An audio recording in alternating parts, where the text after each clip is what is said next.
families, they're barely getting by, barely scraping by, going paycheck to paycheck, not knowing if they'll be able to put food on the table, whether they'll be able to eat next week at all, or whether they'll be able to keep the heat on.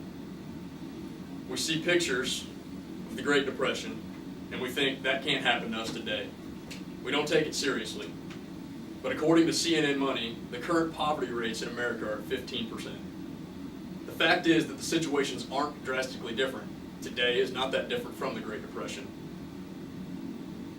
From this graph right here, given from the Bureau of Economic Analysis, we see that household debt as a percentage of GDP is spiked similarly in 2007 as it did in 1930.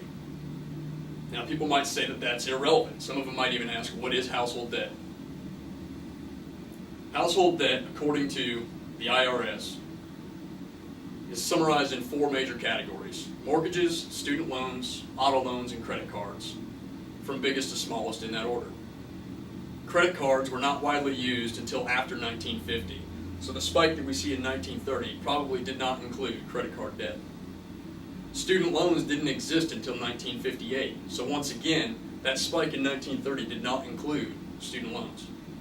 But auto loans were prevalent, and they fell dramatically following the Great Depression and may have been one of the biggest debts that was unloaded after the Great Depression.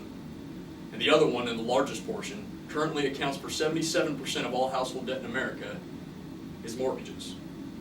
Ultimately, most people are in over their heads when it comes to their mortgage. Brings up a fancy little word that nobody likes to hear, nobody likes to deal with. The word budget has connotations of crying babies, wailing and gnashing of teeth. Nobody likes to sit down and mathematically go over exactly how much money they're making and exactly where all that money's going. But the idea behind a budget is knowing where that money is going, having a name for every dollar, and being able to spend it on purpose, knowing before it even comes into your account where it's going to go and what it's going to go towards. And what do you do with that extra money? Because once you've done that and you sat down and made a budget, you realize that the money that you were spending at Starbucks probably is wasted cash. And when you're not spending at Starbucks, now you've got more money. What do you do with that? Well, the number one thing that they did after the Great Depression was debt reduction. People started unloading their debt. They realized that they were over-leveraged in mortgages and auto loans, and they started to shrink that debt.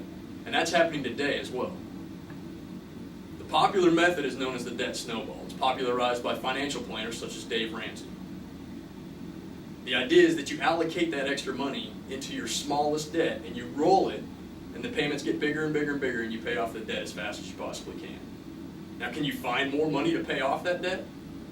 Can you allocate more money from your paycheck? A couple of the methods that we have, one of them is do it yourself. Now, this one is not widely thought of as a budget method, but by doing it yourself, you take service jobs that you would be paying for, somebody to flip your burgers for you, and you grill out your own burgers. You pay somebody to change your tires, to change your motor oil, to mow your lawn, or do your own home maintenance.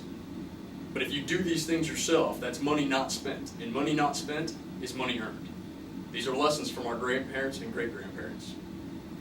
Another lesson to take is being frugal, stretching each dollar as far as it can go, being thrifty. Brand doesn't mean quality, it just means cost.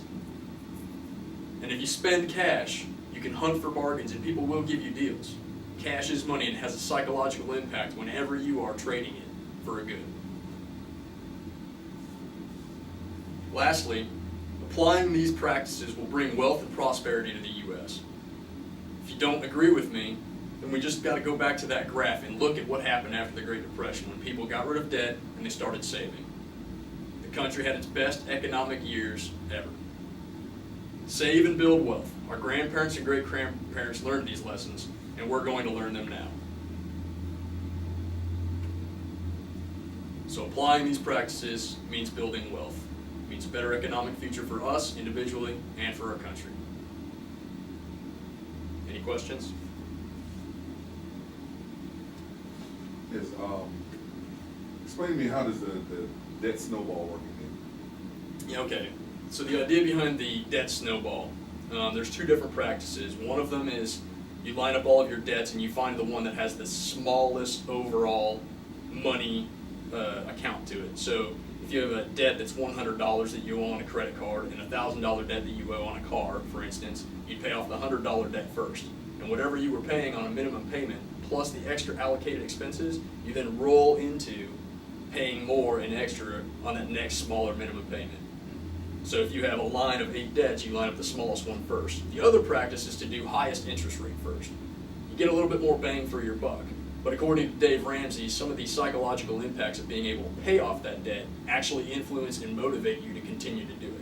So sometimes having the smaller goal and the smaller debt paid off first and then rolling that into the next larger debt keeps you motivated. What if you got a huge one, like, what if you have, what's too much mortgage debt? Okay. From the same financial experts, and if you go back to mortgage loans, according to the IRS, prior to the 1950s, financial planners think that you're over-leveraged in mortgage debt if you have more than 25% of your income coming into or going out to a mortgage payment. So the idea behind that is whatever your take-home pay is, if it's $4,000, you shouldn't have a mortgage payment that's more than $1,000. The average, according to the Federal Reserve Bank of New York, actually, the average is take-home pay of $51,000, which counts for a $3,700 take-home month pay. But the average mortgage payment is actually $1,200. So most people are spending about 33% of their take-home pay on a mortgage payment. And that's why I said earlier that we're in over our heads when it comes to mortgages. Yes. Well, how does saving money help the economy? All right. It's not being spent. No, you're absolutely. That's a great question. When you're looking at saving money, what that means is that the bank actually has dollars that belong to you that you're putting there to earn interest on. But they take that money and then they invest it further into the economy. So they take the money that you're saving, they invest it to earn interest for you and to make payments. But what that means is that you've actually set money aside to save to make an expense down the road, to make a purchase down the road. So rather than false indicators like we currently have, with low interest rates causing people to borrow money that they really can't afford, this is money that people can afford to borrow because it's actually there. You're setting it aside in your bank account for the purpose of investing or making a purchase later. And the bank is seeing that and then therefore reinvesting it according to what they think is triggered by the price of money. Okay, yeah, that makes more sense. Any other questions? All right, thank you.